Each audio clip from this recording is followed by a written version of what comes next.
tal? Bienvenidos a una edición más de Una Mirada, el programa de la Universidad Nacional y de CINAR S.A. Hoy vamos a conversar sobre el tema del reto de la campaña electoral 2026-2030, dado que es una oportunidad que tenemos las y los ciudadanos pues de decidir las personas que van a gobernar el país. Múltiples son las consideraciones que está tomando en cuenta la gente.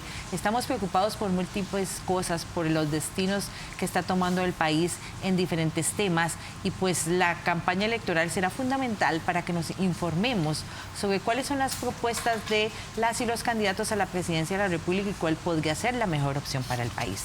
Para hablarnos de este tema en esta oportunidad nos acompaña José Andrés Díaz González, quien es investigador del Instituto de Estudios Sociales en Población IDESPO de la Universidad Nacional. Gracias, José Andrés, por estar una vez más en Una Mirada. Muchas gracias por la invitación. También está con nosotros Laura Solís Bastos, quien también es investigadora del IDESPO de la Universidad Nacional. Gracias por estar de nuevo con nosotros. Muchas gracias, Maribel. Y nos acompaña Hugo Picado León, quien es el director general del Instituto de Formación y Estudios en Democracia, IFED, del Tribunal Supremo de Elecciones. Hugo, siempre es un gusto tenerlo a usted aquí cada 2 años para compartir con nosotros estas reflexiones sobre los procesos electorales en Costa Rica. Igualmente, muchísimas gracias, Maribel. Sí, yo estaba haciendo cuentas y desde 2009 estoy acompañándolos en cada proceso electoral, así que aprovecho también para felicitarles por sus 18 años de programa. Así es. Y es un gusto además compartir con don José Andrés y con doña Laura. Es un gusto, realmente un honor contar con el Tribunal Supremo de Elecciones como socio cada vez que tenemos que analizar estos temas. Un placer. El agradecimiento para usted y su equipo de trabajo. Bueno, como mencionábamos, son múltiples los retos que enfrenta el país de cara, ¿verdad?, al proceso electoral para elegir a la presidencia de la República 2026-2030, entre otros puestos que se van a elegir en este proceso. Tal vez inicialmente me gustaría, don Hugo, que usted nos haga, como siempre, un recuento de cuál es el panorama electoral para febrero de 2026.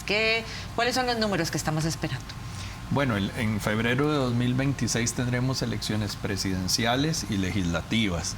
Las elecciones presidenciales se deciden por mayoría.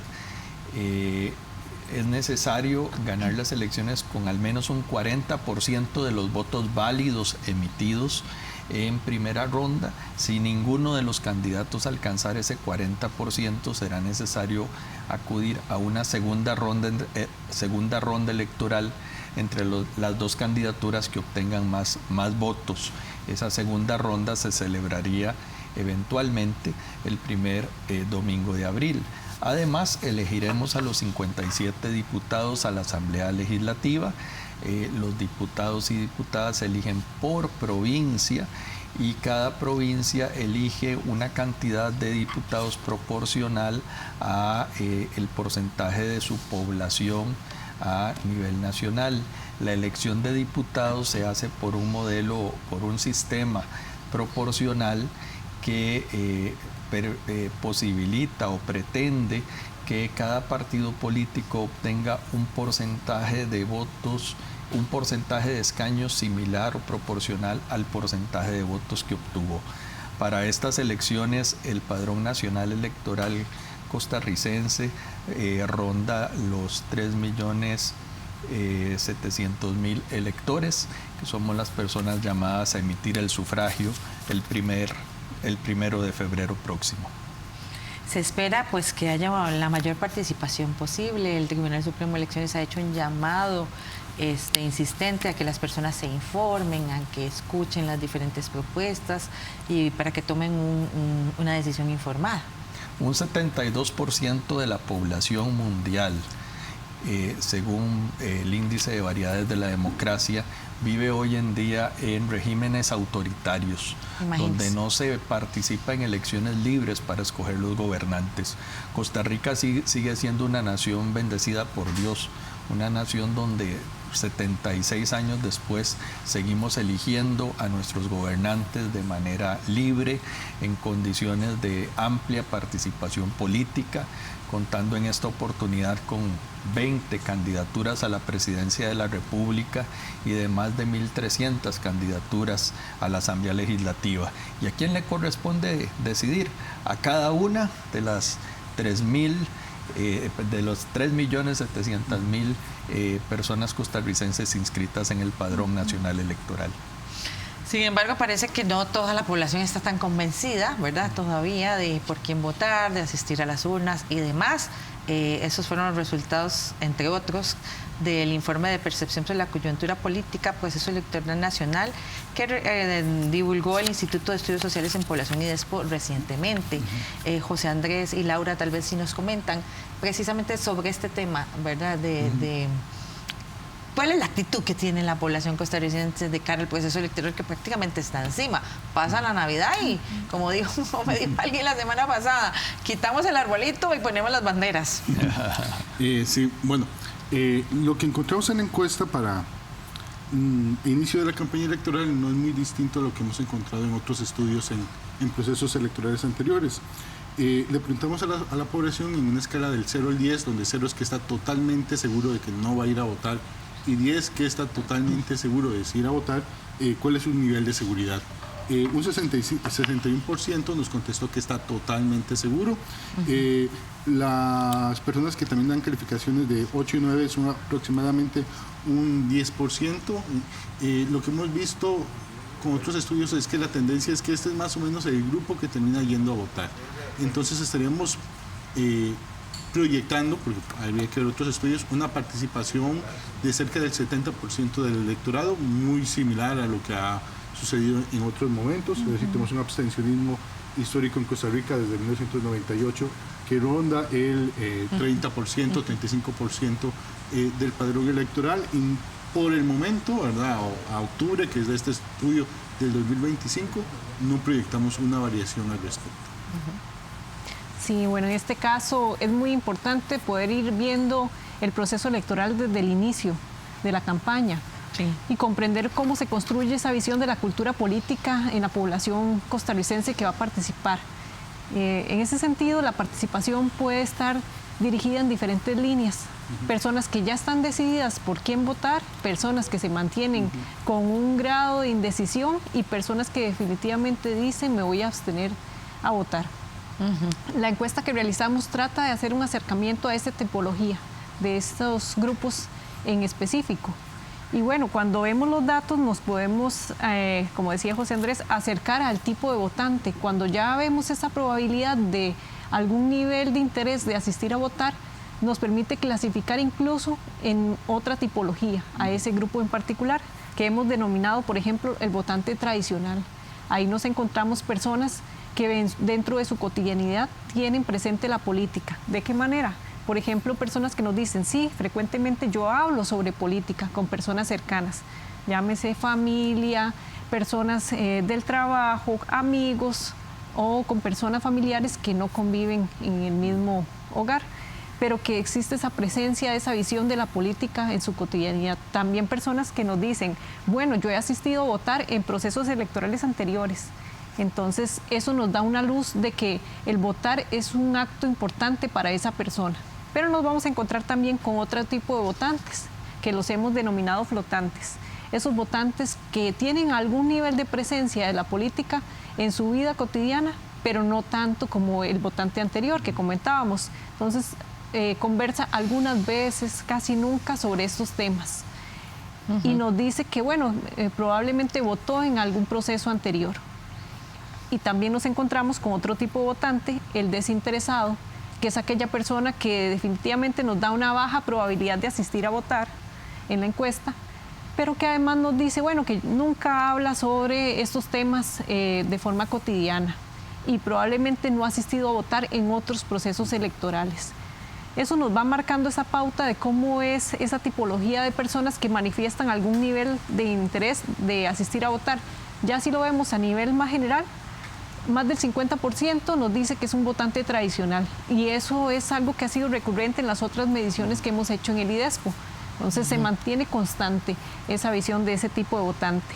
Los otros tienden a ser ya un menor porcentaje y sí hemos tratado de llevarle el pulso a ese grupo que le hemos denominado desinteresado, porque probablemente es el grupo que se acerca más a llegar a ser abstencionista. Sí, de hecho, entre los muchos datos que reflejaron las dos últimas encuestas sobre este tema, uno de ellos es precisamente la gente menciona como que necesita más información. Y para eso pues hay múltiples formas de informarse. La Universidad Nacional se unió precisamente a este esfuerzo nacional por llevar más información a la población costarricense a través de la organización de una serie de debates presidenciales que se han llevado a cabo en el Campus Omar Dengo de la Universidad Nacional en Heredia. Veamos un resumen del primero de ellos.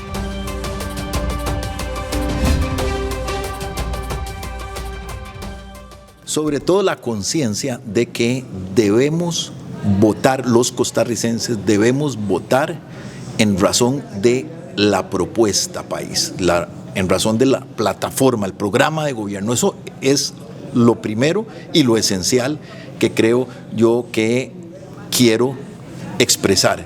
Y por otra parte que el liderazgo, o sea, la persona por la que se debe votar, como es mi caso, debe ser un líder independiente, un líder que no responda a intereses de nadie, como lo he venido diciendo, ni los de antes ni los de ahora, un líder que tenga liderazgo por sí solo, independencia de carácter y de criterio, porque en este momento estamos amenazados por candidatos que en realidad son representantes de otros intereses y no precisamente los caros intereses de la patria. Que existe una alternativa, que no viene a hacer promesas de brochure o a hablar paja, que después de 25 años de que hemos estado pudiendo resolver proyectos en comunidades, en zonas rurales, costeras, articulando empresas, instituciones, líderes comunitarios, iglesias, que ya lo he hecho con mucho éxito, es que ahora empezamos a entrar en esta contienda electoral y lo que vamos a enfocarnos es en tres cosas muy concretas. Uno, seguridad, y ahí vamos con fuerza y estamos seguros que vamos a poder darle a la gente la paz que está más allá de perdida. Segundo, una reforma educativa real, profunda, que conecte la educación con la economía y con este nuevo mundo de tecnología e inteligencia artificial. Y tercero, un apoyo decidido a los emprendedores, a todos los que están en la iniciativa privada queriendo generar riqueza, oportunidades. Y lo vamos a hacer además con innovación, con tecnología y con una valentía para poder enfrentar los verdaderos enemigos de este país, que es la corrupción, la delincuencia y la mediocridad, no los compatriotas. Bueno, mi interés es que los costarricenses sepan que somos un proyecto político que se toma muy en serio a Costa Rica, que estamos conscientes de los enormes desafíos que enfrenta el país en seguridad, en educación, en salud y por supuesto lo mucho que nos jugamos también en defensa de un sistema democrático que nos ha distinguido del resto de países en América Latina por mucho tiempo. Creemos en que Costa Rica puede estar mejor con las políticas correctas y tenemos una visión para alcanzar ese objetivo y un equipo serio que me rodea y que está dispuesto a asumir esa labor a partir del próximo 8 de mayo. Tenemos grandes retos en seguridad, en salud, en educación, en generación de empleo, pero también esos grandes retos se pueden convertir en grandes oportunidades si trabajamos en equipo. La realidad es que solamente el trabajo conjunto, el diálogo, nos va a poder sacar adelante para devolverle a los costarricenses los resultados que merecen en esa escuela de la comunidad que se está cayendo, que merecen en devolverles el tiempo de vida que nos estamos pegando en una presa, que nos merecemos teniendo la expectativa de que la Caja Costarricense nos va a atender en tiempo y forma.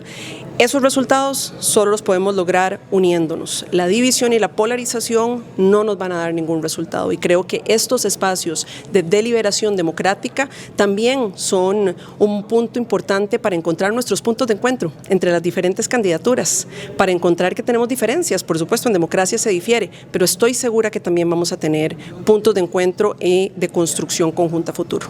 Bueno, que tienen un material buenísimo para poder decidir su voto, gente muy preparada, gente muy clara, gente con una visión de querer hacer algo por este país y entonces por eso la invitación nuestra, más a que voten solo por una persona, es que escudriñen. A mí me encantaría que puedan votar por mí todas aquellas personas que me juzguen a través del conocimiento, o sea, primero conózcame, vaya a ver todo lo que he hecho, vaya a ver todo lo que pensamos. Tenemos un canal en YouTube, tenemos en todas las redes sociales muchísimos videos, muchísimas ideas que están ahí por escrito, que están en video, que están de todas las formas.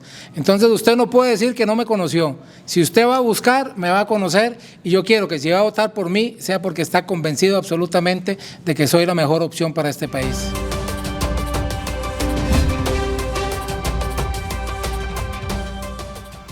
Muy bien, ahora Sobre el tema de elecciones anteriores, ¿ha habido algún cambio en el comportamiento del electorado o se percibe que hay como una tendencia? Parece que en abstencionismo hay una tendencia marcada, pero en el resto de los datos que ustedes pudieron recolectar, ¿ha cambiado en algo el interés por el proceso electoral? ¿Un deseo tal vez de informarse más, de no tomarse el voto tan a la ligera? Por lo menos en comparación con los datos del 2022, no hay un cambio muy marcado respecto a la tendencia del electorado. Sí se ha caracterizado el electorado costarricense actualmente en ser un electorado que decide tardíamente. Mucho del electorado, casi una cuarta parte de este, decide por quién votar entre la última semana y el propio día de las elecciones. Por eso, a veces culpan a las encuestas de no aceptar, que no es un tema, ¿verdad? Las encuestas no son para aceptar o predecir el resultado, pero el margen de incertidumbre cada vez es más amplio porque precisamente en ese periodo no se pueden realizar ni publicar estudios electorales. Y parte de esa razón de ser un electorado más tardío, usted bien lo señalaba antes, doña Maribel, es por un tema del acceso a la información. No es porque no haya, hay muchos canales para el cual las personas pueden adquirir información, pero podríamos decir tal vez datos. La complicadora es procesarlos. Estamos en una era de la información donde recibimos tanta cantidad de datos, de evidencias, de fake news, que encontrar cuáles son los correctos es cada vez más difícil para el electorado. Y algo que sí hemos venido rastreando en el IDESPO desde el 2018 es que hay un cambio en la sociabilidad política. Antes discutíamos y hablábamos más de política con los amigos, con los vecinos, como hablaba Laura, y ahora es cada vez un consumo más individual. Y ese dejar de conversar sobre cuáles son las opciones políticas, sobre cuáles las posibles viabilidad de las candidaturas, de cuáles son las propuestas más cercanas a los problemas de mi comunidad, creo que está dificultando para que las personas tomen la decisión. Y se vuelve a cada vez un consumo más individual, un consumo, siempre lo digo, ya ni siquiera a veces por la radio, la televisión o los periódicos, no porque no importe, sino porque ahora todo se consume por el celular. Entonces, radio, televisión, periódico por el celular, ¿verdad? Solo, en la cama, en el bus, y eso está repercutiendo en la dificultad que tiene el electorado de decidir cuál opción es más relevante para él o ella. Don Hugo, ¿cómo lo ven desde el tribunal? ¿Cómo ha evolucionado el votante costarricense? Las tendencias en comportamiento electoral son bastante estables. En realidad, en Costa Rica hemos tenido 3 grandes momentos. Uno fue las elecciones de la década de 1950, que es la década de la posguerra, donde además muchos de los líderes políticos de los 40 estaban fuera del país, habían sido expulsados a raíz del conflicto bélico, y en esas 2 elecciones tuvimos topes de abstencionismo que oscilaron entre el 35 y el 40%.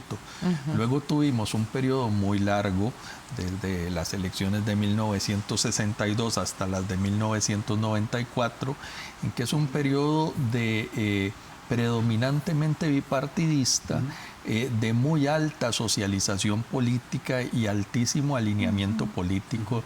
El 94% de la población en Costa Rica, hasta el 96% de la población en Costa Rica a mediados de los años 90 manifestaba alguna afinidad partidaria. Y en ese amplio periodo el abstencionismo en Costa Rica se mantuvo en el 20%. Luego hay un cambio a partir de las elecciones de 1998, y entre 1998 y 2018 hay un incremento en el abstencionismo que se mantiene entre el 30 y el 35%. En las últimas elecciones presidenciales, 2022, observamos un salto en el abstencionismo de 5 puntos y llegamos a 40% de abstencionismo, que es una cifra que nos recuerda la participación electoral de la década de los 50. Pero debemos tomar en cuenta que las elecciones del 2022 se llevaron a cabo en el contexto de pandemia. Entonces, eso va a ser interesante observarlo para los investigadores, los científicos sociales, qué va a ocurrir en esta oportunidad, porque si la participación electoral subiera en 5 puntos, volviéramos a los niveles del periodo entre el 98 y 2018, allí tendríamos un indicador que apuntaría al peso real que tuvo el celebrar elecciones en un momento de pandemia. Nosotros como tribunal tenemos la esperanza de que vote el 100% de los costarricenses. Eso sería el ideal, ¿verdad? Sí. Y siempre propendemos a eso. Llevamos ya varios meses de colocar en medios una campaña de llamado al voto. El voto es poder, el voto es una dicha también, un privilegio que tenemos como ciudadanía, a la vez que es un deber. Ser ciudadano en democracia no es solo un complejo de derechos, sino también de deberes. Pero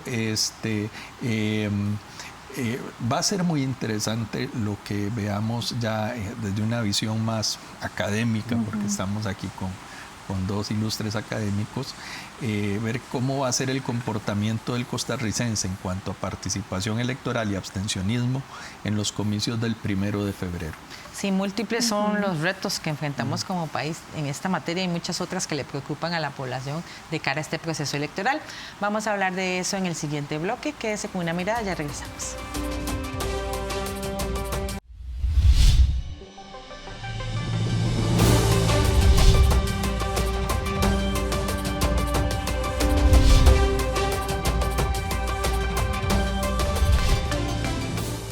Continúe usted con una mirada al programa de la Universidad Nacional y de CINAR S.A. Hoy con el tema de los retos que enfrenta el país de cara a la campaña electoral para la presidencia de la República que se elegirá pues en febrero del 2026.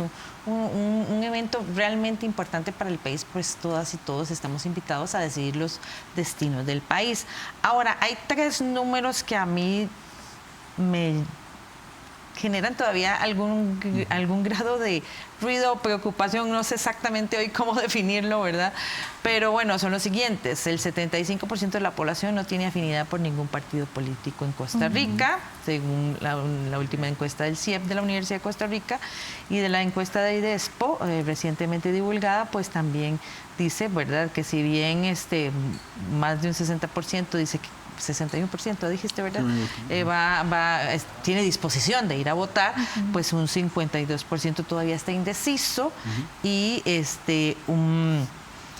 bueno, ese, porque ya lo del 61% lo dije. Entonces todavía tenemos un grupo grande de población que dice, bueno, sí, yo quiero ir a votar, pero no sé por quién todavía.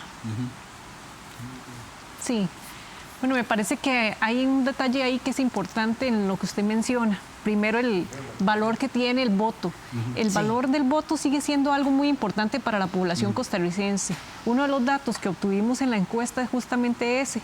Cerca del 96% de las personas nos dicen que votar es un deber de los y las costarricenses. Entonces, esa construcción del imaginario del voto siempre manifiesta ese valor implícito, pero no lo están viendo quizás las personas asociado a que si no emito mi voto, estoy incumpliendo con ese deber, ¿verdad? De alguna manera no se construye ese imaginario de esa forma, sino que también podríamos estar considerando que dentro de la amplia oferta electoral, porque tenemos que decirlo así, hay muchos candidatos y candidatas, partidos políticos, ¿verdad?, para esta elección, todavía no hay algo que les llene o que les motive.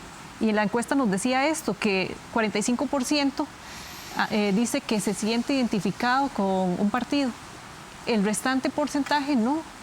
¿Y por qué las personas no se identifican con un partido? Bueno, bien lo decía José Andrés, puede ser por falta de información, que pareciera ser en este momento de la campaña algo usual, algo normal, que lo señalen. En algunos otros casos es porque no se sienten identificados con ningún candidato, no es de su interés ninguna de las personas candidatas. Un porcentaje menor nos dice que eventualmente tiene duda entre varios candidatos o candidatas, ¿verdad? Y un porcentaje aún menor nos dice que, bueno, manifestó que tiene un interés de votar, pero que a la larga no lo va a hacer, ¿verdad? Está ahí como en la duda de si hacerlo o no hacerlo. Entonces, esto ya es como usual para este momento de la campaña, no es algo nuevo. Y como ya lo señalaba José Andrés, tampoco es algo malo, ¿verdad? Porque tal vez podríamos caer en cuenta de que qué es lo que está pasando con el país, ¿verdad? Con las personas que no se deciden. Y no, también es parte de la madurez de la política el poder ver de manera amplia esa oferta, informarse y considerar de forma reflexiva por quién vamos a emitir ese voto. Y eso puede ir cambiando a lo largo de la campaña, incluso decidiéndose hasta el último día frente a la papeleta. Así como la gente valora el voto, hay un valor en relación al derecho de votar, también se ha demostrado una importante confianza en el papel del Tribunal Supremo de Elecciones.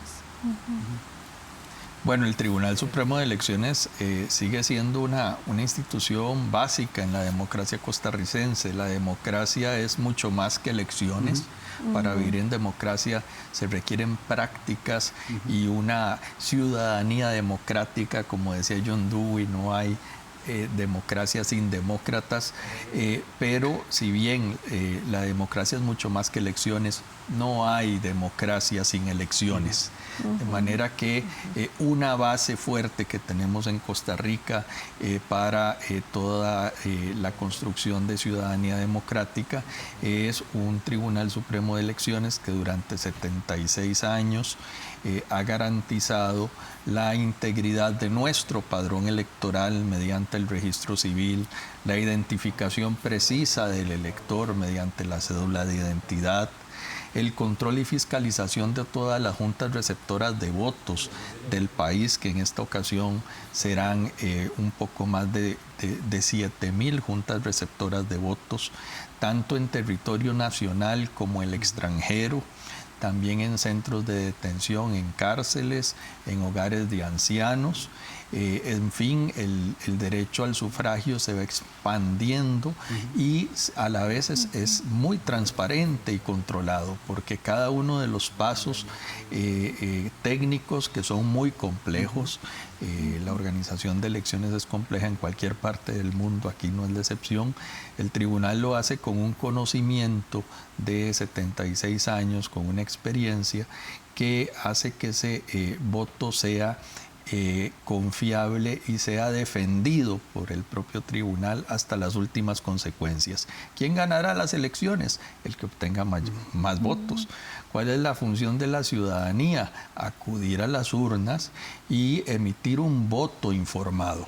No solamente por presidente de la República o por presidenta de la República. Hay 20 alternativas que escoger. Sí. No es que vayamos a la feria del agricultor y ese día solo había limones y tengo que comprar limones y nada más. No, hay 20 alternativas diferentes. Alguna de ellas debe estar más cercana a cada uno de las personas que están siguiendo este programa, pero también tenemos que tomar en cuenta que elegimos Asamblea Legislativa y que eso lo elegimos por provincia. Podemos acudir a los medios de comunicación, a la página web del Tribunal Supremo de Elecciones, a los recursos que ha puesto a disposición la Universidad Nacional para la Ciudadanía y tantas otras fuentes confiables para informarnos sobre quiénes son las personas candidatas a diputadas en mi provincia y tomar esa decisión también y emitir un voto informado que también no caiga en las redes de la desinformación, ni en la indiferencia, ni en el votar meramente por un impulso emocional, porque la democracia requiere eso también, un voto informado. Así es, y en ese voto informado pues también es importante, ¿verdad?, la reflexión sobre los diferentes problemas del país que están inquietando a la población. Al respecto se refirió Guillermo Acuña, vicedecano de la Facultad de Ciencias Sociales de la Universidad Nacional, quien enumeró una serie de desafíos implícitos que trae esta campaña electoral.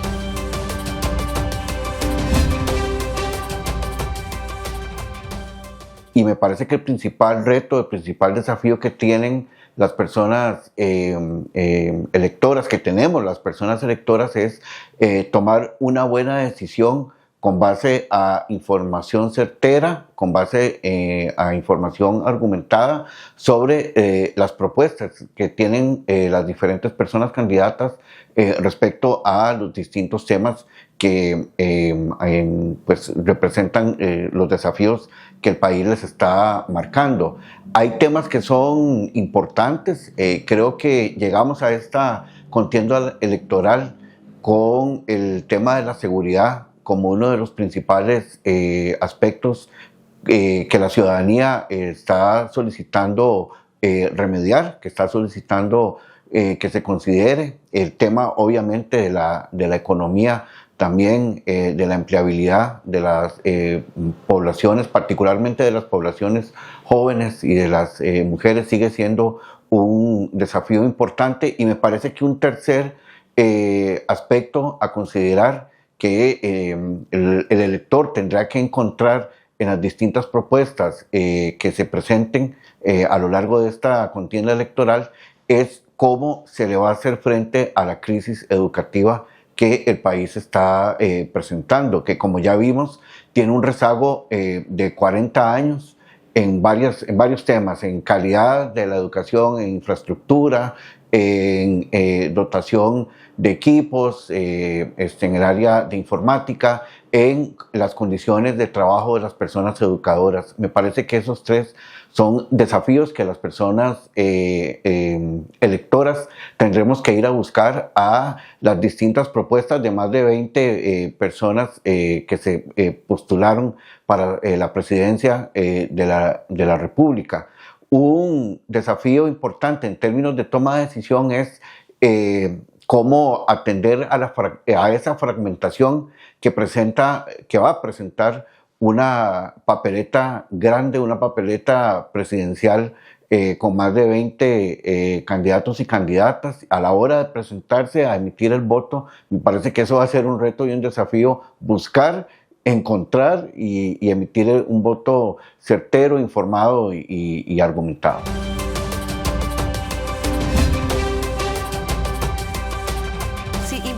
Que la encuesta de IDESPO también determinó cuáles son las principales preocupaciones del país de cara a este proceso electoral. Tal vez si nos comentan las principales de ellas. Sí, bueno, la principal, un 53.5% de la población encuestada, nos dijo que es la seguridad, el crimen y los problemas de convivencia que tiene el país. No es una sorpresa, hemos visto la escalada, ¿verdad?, que hemos tenido en homicidios, en crimen organizado, el tema de la inseguridad.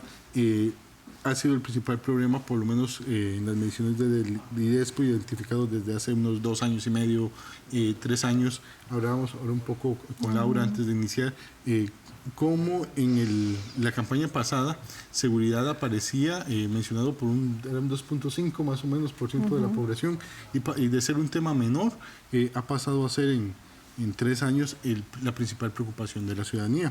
Le sigue los problemas de gestión política y de corrupción en el gobierno por un 26% de la población.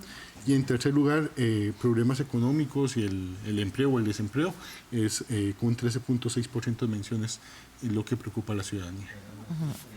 Sí, realmente eso pues es un reflejo fiel, ¿verdad?, de la situación que estamos viviendo en Costa Rica, de el tema de la escalada de la violencia, de los problemas en educación y en salud. Todo eso pues de alguna forma pues también cala en la población. Y como ustedes dicen, aquí lo importante es informarse, porque como decía usted, don Hugo, hay 20 opciones, no podemos decir no hay por quién votar. Si yo al final reviso los 20 programas y ninguno me gustó, pues tal vez ahí puedo decir eso. Pero de buenas a primeras simplemente pues hacerse la vista gorda pues no estaría muy bien visto, ¿verdad?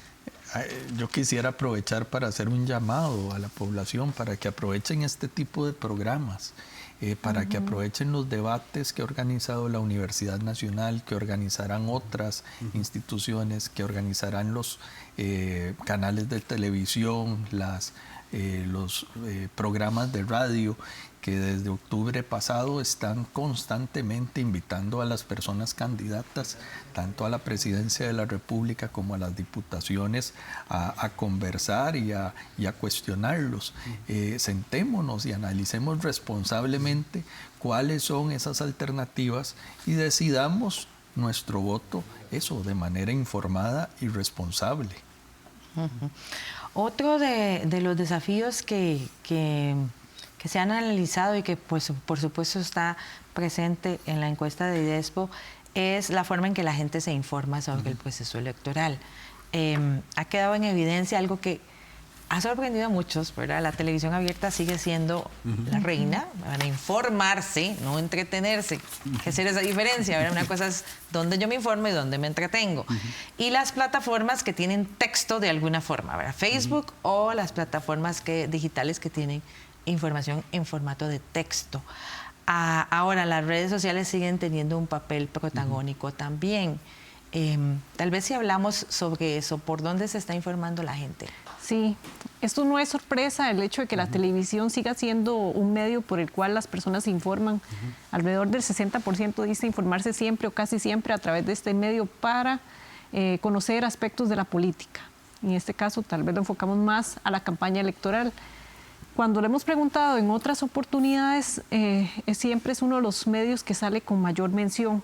Y además hay que mencionar que a través del tiempo, conforme se va acercando la campaña, el comportamiento de cómo me informo puede ir variando.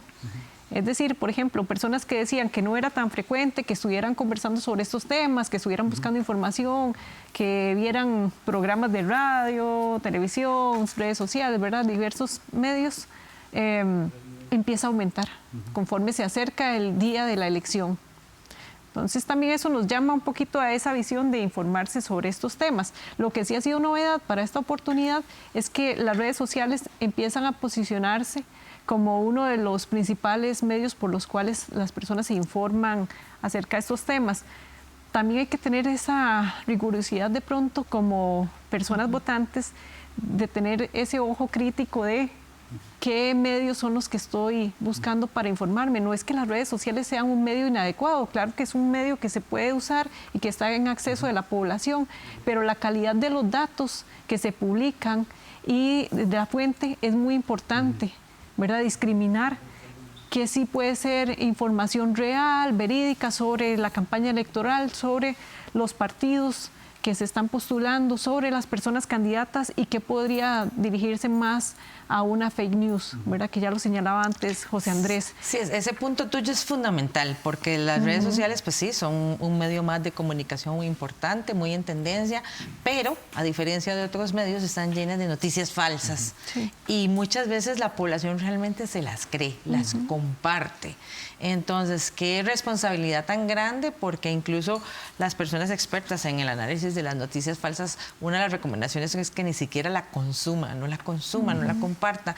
Qué difícil, ¿verdad? Porque la gente realmente tiene que tener un ojo crítico para poder distinguir una noticia falsa de una verdadera, don Hugo. Y hay otro factor que tienen las redes sociales y que siendo todo lo positivo que hay en el mundo de la comunicación y del internet de hoy, es otro aspecto negativo, y es que las redes sociales operan por algoritmos. Y los algoritmos, ya se ha comprobado, ya hay muchos estudios sobre este tema, terminan polarizando a la población. Exacto. Porque yo termino interactuando siempre con gente que por algoritmo piensa como yo pienso. ¿Y usted cree que todos piensan igual? Claro, eso por una parte, y empezamos a caricaturizar a cualquiera que piense diferente. ¿Y eso qué hace? Distanciarnos, resquebrajarnos como sociedades y perder de vista de que en realidad somos un solo país, somos un mismo pueblo, somos una misma comunidad, estamos unidos fraternalmente en nuestra comunidad política, y en política no puede haber enemigos, hay adversarios. Pero pasadas las elecciones, mi vecino es mi vecino, mis familiares son mis familiares, y no podemos llegar al punto de que irrespetemos al que piensa diferente, de que irrespetemos o que se fragmenten amistades, se fragmenten relaciones, simplemente por tener una visión política distinta, porque entendamos que somos, al fin y al cabo, todas y todos costarricenses. Sí, como dicen por ahí, al final de la partida de ajedrez, el peón y el rey siempre vuelven a la misma caja. Así Entonces, es mejor volver en buenas condiciones. Un gran reto también en este sentido ha sido pues la captura de ese electorado joven. De eso vamos a hablar en el siguiente bloque. Quédense con una mirada, ya regresamos.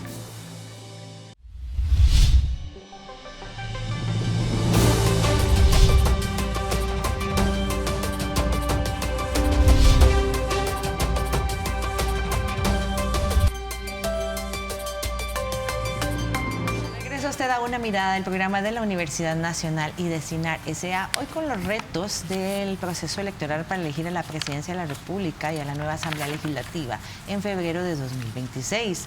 La población costarricense tiene gran interés en el proceso, pero todavía hay muchas dudas, mucha gente indecisa, mucha gente que quiere más información, y un espacio como este pues puede ayudarnos a que pues tomemos un criterio más crítico de cara a las elecciones presidenciales. Uno de los retos que ha llamado la atención de los diferentes analistas y demás es el de la población joven y el voto primerizo. ¿Por qué? Bueno, los datos de la última encuesta del IDESPO y en general los datos sobre comportamiento electoral nos indican que las personas jóvenes tienen menos disposición de ir a votar que las personas que han ido desarrollando un hábito, como se llama Laura o Hugo. A eso hay que sumarle que están enfrentando un escenario más complicado, a 20 candidaturas, muchísimo más si vemos en el plano legislativo. Muy posiblemente les es más complicado generar sus criterios precisamente por esos problemas que tenemos ahora de socialización. Además, las personas jóvenes son las que más consumen su información usando las redes sociales, que nuevamente no necesariamente es negativo, pero los expone más a la información falsa y los vuelve más propensos a tener este consumo individual, que también está en los otros grupos etarios. Por eso no es de extrañar que también es la población que más indecisa, ¿verdad?, en este momento está ante las próximas elecciones. Es una población que lo que requiere es, no llamemos un acompañamiento, no es eso, lo que requiere es un proceso de socialización que se ha ido perdiendo y que es responsabilidad, si se quiere, de las generaciones mayores. Nuevamente, no estamos hablando de política en nuestros hogares, no estamos hablando de política de una manera, digamos, constructiva, ¿verdad?, en distintos espacios públicos. Eso aparte de las personas jóvenes, ¿verdad?, del ámbito político, y los vuelve más propensos a eventualmente ser abstencionistas. Ahora, ¿cómo hacemos para acercar más a este público? ¿Qué es lo que les está haciendo falta? Porque ustedes dicen, pues, vivimos en un país de tradición democrática donde el voto es un valor importante, hay confianza en el Tribunal Supremo de Elecciones, la gente quiere participar, las encuestas así lo muestran, en el proceso electoral, pero no obstante hay una población joven que se muestra reticente. ¿Qué es lo que nos está fallando? ¿Por qué esta gente joven, que debería ser la más entusiasta, ¿verdad?, en la participación ciudadana, simplemente parece que no tiene tanto interés? Bueno, yo creo que hay que pensar en también cómo se construye culturalmente esa visión de la participación política.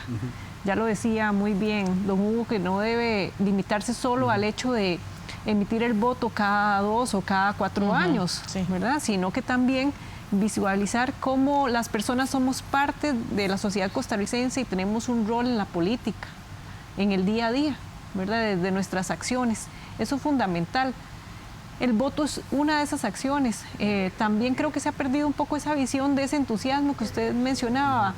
Hace muchos años las personas se emocionaban por cumplir 18 años porque eso les iba a permitir votar, entre otras cosas. Pero bueno, ahora ya eso no es tan común y tiene que ver con lo que también decía José Andrés, la importancia de la socialización política, de poder, por ejemplo, contribuir a ese hábito del voto. Si dentro de mi familia es común que yo vea que las personas asisten a las urnas el día de la elección y que han decidido su voto, que lo ven como una fiesta patria, como un proceso importante para el país, es posible que yo lo considere de la misma forma. Pero si por el contrario no asisten y relacionan la política con aspectos más negativos, como por ejemplo la corrupción, el que el voto no favorece al país o que no va a cambiar los problemas que tenemos o que no contribuye, puede ser que esos sean motivos que hagan que las personas quieran abstenerse más. Sí, un reto particular para el Tribunal también Supremo de Elecciones, atraer a esta población. Así es, Maribel, y permítame recordar una anécdota, una situación que vivimos en la política internacional, cuando en Inglaterra se convocó a el referéndum para decidir si seguían perteneciendo o no a la Unión Europea. El Brexit ganó esa consulta popular por muy poco margen. el porcentaje más amplio de la población que se abstuvo de votar fue los jóvenes. Y resulta que con esa medida los mayormente afectados han sido los jóvenes. Y ha habido mucha reflexión posterior, en los años posteriores, de esta población joven que ahora dice, ¿por qué no fui a votar? Con que un porcentaje de esa población hubiera ido a votar, tal vez el resultado hubiera sido diferente y no estaría ahora esa población joven padeciendo las consecuencias económicas, sobre todo a nivel de desempleo, que han sufrido. Creo que hay que reencantar como sociedad al joven con la participación político-electoral. Eso puede ser tema para otro programa, pero pasa con temas identitarios que se construyen desde la niñez y desde la adolescencia, en las familias primero. Según la investigación del doctor Ronald Alfaro, el papel de la madre es fundamental en la construcción del hábito del voto, pero la presencia de la política en el buen sentido de la palabra desde las escuelas y colegios es fundamental. Y me quedo también con un último dato. Hace unas pocas semanas la Defensoría de los Habitantes lanzó un programa que tenía como objetivo involucrar a 250 jóvenes en un proyecto de observación electoral. Hicieron la convocatoria y en lugar de recibir 250 jóvenes, recibieron 2.000 jóvenes. Qué bien. Y lo que hemos observado con esto es que no es que el joven esté del todo indiferente a la política, es que tal vez sus canales de interés hacia la política van por otras vías. Hay que buscar la manera de reconducir y hacer este llamado a la persona joven costarricense para que participe en las elecciones, porque a mediano plazo se va a dar cuenta de que su voto de verdad importa. Tal vez hay que trabajar en procesos de educación cívica y alfabetización mediática, ¿verdad? Desde la primera infancia. Porque sí, ahora nuestros niños, niñas, adolescentes, jóvenes reciben mucha información a través de las redes sociales, pero tal vez no es la que permite construir o fortalecer esa participación ciudadana de una manera más efectiva. No, estoy de acuerdo. Hay que fortalecerlo desde escuela primaria, ¿verdad? Y secundaria, pero incluso yo iría más allá. Necesitamos una alfabetización política también para las personas jóvenes adultas y igual las personas que ya no estamos tan jóvenes. También uno a veces escucha en periodo electoral algunos comentarios que, bueno, por ejemplo, que el tribunal siempre tiene que salir a desmentir o a corregir, como que el voto nulo o blanco se le va a sumar al que gane más, o está viendo videos en redes sociales donde decían que los diputados no son electos por voto popular, o algunas series de imprecisiones ya dichas por personas no jóvenes que también están pudiendo incidir en la baja participación de las personas jóvenes, porque nuevamente no podemos tratar a las personas jóvenes como desconectadas de las personas adultas no jóvenes, son un reflejo de lo que estamos haciendo nosotros como sociedad. Entonces creo que esa repolitización desde una perspectiva positiva, este fortalecimiento de la educación cívica tiene que ser para todos y todas en el país.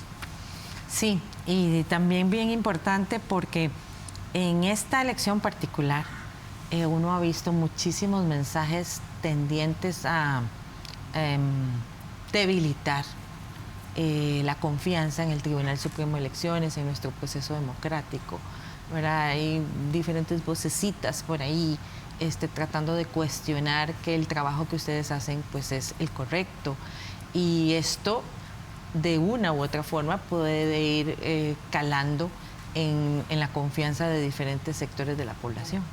Eso es peligroso. Es una decisión de los costarricenses el haber establecido hace 76 años un Tribunal Supremo de Elecciones ajeno a las fuerzas políticas. Es un tribunal que no responde a los intereses del Poder Legislativo ni del Poder Ejecutivo, ni de los partidos políticos. Es un Tribunal Supremo de Elecciones que durante 76 años se ha ganado un prestigio enorme a nivel internacional, un Tribunal Supremo de Elecciones que no ha salido nunca del top 10 en el índice de integridad electoral a nivel mundial entre más de 200 países y que es considerado el organismo electoral más prestigioso del continente americano. Y así lo sigue siendo, no solo por sus magistrados, sino por 1.400 funcionarios que estamos ahí día a día. Para nosotros el derecho al sufragio es un derecho sagrado y protegemos el voto de cada persona costarricense como lo que es, como un derecho sagrado que la patria nos da. Además, hay toda una red de personas pasando por fiscales partidarios, miembros de mesa, nombrados por los partidos políticos, auxiliares electorales, observadores nacionales, observadores internacionales, auxiliares de diferente tipo de las mesas de votación, fiscales de escrutinio, que sumados dan decenas de miles de personas, hasta 140.000 personas participan en la observación y en el seguimiento de cada proceso electoral. Es el proceso electoral costarricense uno de los de más alta calidad en el mundo y el más barato además del continente americano, es decir, la relación precio-calidad de nuestro sistema electoral, de nuestro proceso electoral, es realmente de los más altos del mundo. Podemos seguir confiando en la integridad de nuestro régimen electoral y pueden tener seguro todas las personas costarricenses que quien ganará las elecciones el próximo 1 de febrero será la persona que más votos tenga, aunque sea por un voto, y que cada persona diputada, cada uno de los 57 diputados que llegue a la Asamblea Legislativa, como lo ha sido en los años anteriores, sin importar del partido que sea, lo será en virtud de la proporción de votos que obtuvo en cada provincia. ¿Qué podría ser el factor fundamental para quebrar ese número de votantes indecisos y que más gente pues se decida con tiempo, de manera informada, a ir a votar a las urnas? Yo creo que hay varios aspectos.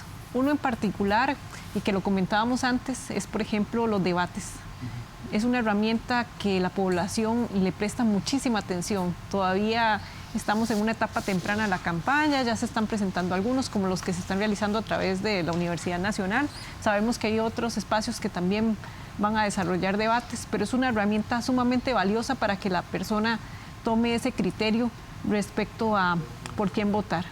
Y otro de los elementos que seguimos insistiendo que es fundamental es la socialización política. Esa boca a boca que se puede dar en un espacio de la cena, del desayuno, del almuerzo, donde las personas dentro del hogar comentan acerca de la oferta electoral y van tomando una decisión, ¿verdad?, de manera particular por algún candidato o candidata o partido que les motive. Para concluir el programa, don Hugo, me gustaría que usted pues dirija un mensaje en nombre del Tribunal Supremo de Elecciones a la población costarricense para invitarla a votar en febrero de 2026. Tenemos una responsabilidad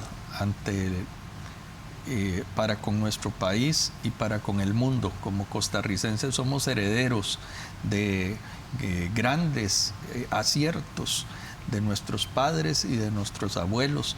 Somos herederos de una tradición democrática que además es cada vez más precaria en el mundo y los ojos están puestos en Costa Rica para que ejerzamos el voto este 1 de febrero con responsabilidad. El Tribunal Supremo de Elecciones garantiza el voto de cada una de las 3.700.000 personas que integran el Padrón Nacional Electoral. Los resultados se darán de manera pronta y transparente como siempre y con todas las garantías que nos distingue como una de las naciones democráticas plenas del mundo. No perdamos esta oportunidad porque cada voto vale y el voto es poder. Pues sí, con ese pensamiento suyo, pues concluimos este programa. Esperamos que espacios como este y muchos otros que habrá disponibles les sirvan para decidirse por quién votar este 1 de febrero de 2026. Recuerde, el voto es un derecho que se defiende ejerciéndolo, y particularmente para las mujeres es fundamental, pues casualmente en este 2025, 75 años atrás, las mujeres votamos por primera vez. O sea, mis abuelas probablemente no fueron consideradas ciudadanas cuando nacieron, así que mujeres, hombres, jóvenes, salgamos a votar este 1 de febrero de 2026 porque vamos a votar por la Costa Rica que queremos y nos merecemos. Le invitamos a buscar más información en www.unacomunica.una.ac.cr y en nuestros perfiles de redes sociales bajo el nombre de Una Comunica. Le esperamos la próxima semana con más aquí en Una Mirada. Hasta pronto.